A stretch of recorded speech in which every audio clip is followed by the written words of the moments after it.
সম্মানিত জাতির বিবেক সাংবাদিক বন্ধুগণ, আপনাদের মাধ্যমে জাতির একটি স্বার্থের বিষয় আজকে সারা দেশবাসী এবং বিশ্ববাসীকে জানাতে চাই। আপনারা জানেন বিশ্বের সবচেয়ে বড় পাটকল আদমজি কিভাবে বন্ধ হয়ে গেছে। এটা একটা দেশি বিদেশি চক্রান্ত ছিল।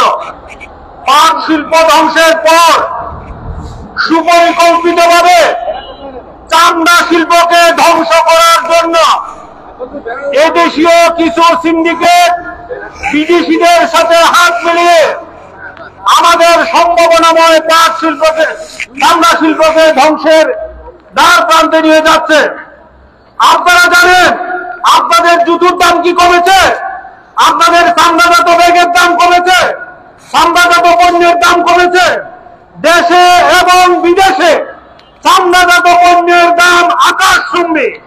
তাহলে কাঁচা চামড়া, কোরবানির চামড়ার দাম কেন কেন বারবার সিন্ডিকেট করে ষড়যন্ত্র করা হচ্ছে চামড়া শিল্পকে ধ্বংস করার জন্য?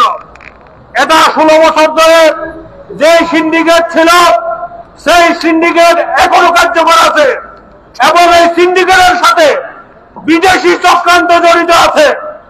আমরা দেশবাসীর সাথে বলতে চাই, আমাদের দেশীয় অনেক শিল্পকে ধ্বংস করা হয়েছে, সোনালী আঁশ পাট শিল্পকে ধ্বংস করা হয়েছে। আমরা চামড়া শিল্পকে ধ্বংস করতে দেব না। আমাদের গণমাধ্যমের বন্ধুরা আছেন, কি কারণে 3 লাখ টাকার গরুর চামড়া 500 টাকায় বিক্রি করতে হচ্ছে? ছাগলের চামড়া কেন ফেলে দেওয়া হচ্ছে? আমরা অতীতে দেখেছিলাম চামড়া মাটিতে পুঁতে ফেলছে, এবার দেখলাম নদীতে ফেলে দিচ্ছে। এই দুর্ভাগ্য বাঙালি জাতির, আমাদের সরকারের দুর্বলতা, অতীতের সিন্ডিকেট গুলির বিচার না হওয়া এর জন্য মূলত দায়ী। আমাদের দেখেছি অনেকগুলি কমিশন হয়েছে। যারা সিন্ডিকেট করেছিল এই সিন্ডিকেট গুলিকে চিহ্নিত করবার জন্য যদি একটা কমিশন হতো, কারা কাঁচামরিচ 1200 টাকা করেছিল, কারা পেঁয়াজ 300 টাকা করেছিল, কারা ডিম সিন্ডিকেট করেছে, এরকম একটা সিন্ডিকেটকে যদি চিহ্নিত করে শাস্তির আওতায় আনা হতো, তাহলে দেশে আর এমন কোন নরপিশাচের জন্ম হতো না, দেশদ্রোহীর জন্ম হতো না, যারা দেশের শিল্পকে ধ্বংস করার জন্য বিদেশিদের সাথে আঘাত করে এদেশের সম্ভাবনাময় চামড়া শিল্পকে ধ্বংস করত। তাই গণমাধ্যমের বন্ধুরা, আপনারা হচ্ছে জাতির বিবেক, আপনারা হচ্ছে দেশের চতুর্থ স্তম্ভ। আপনাদের মাধ্যমে আমরা সরকার বাহাদুরকে বলতে চাই, আপনারা বৈষম্যহীন সমাজের কথা বলেছেন, সুশাসনের কথা বলেছেন, দেশের স্বার্থের কথা বলেছেন। এখন এসব সুন্দর গুলি পাতাওয়াজগুলি কোথায়? আপনারা কেন এসব সিন্ডিকেটকে চিহ্নিত করছেন না, তাদেরকে শাস্তির আওতায় আনছেন না? আপনারা জানেন বর্তমানে একটা লাউ গ্রামে 10 টাকা বিক্রি করা হচ্ছে। কৃষক তার ন্যায্য মূল্য পায় না। সেই লাউ আপনারা আমরা 70-80 টাকা দিয়ে কিনি।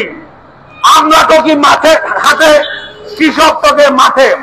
কৃষক মরে, আমরা মরি, মাঝখানে গুটি কয়েক সিন্ডিকেট এদেশের জনগণকে জিম্মি করে, কৃষককে জিম্মি করে, ভোক্তাকে জিম্মি করে হাজার হাজার কোটি টাকা বানিয়ে বিদেশে পাচার করছে।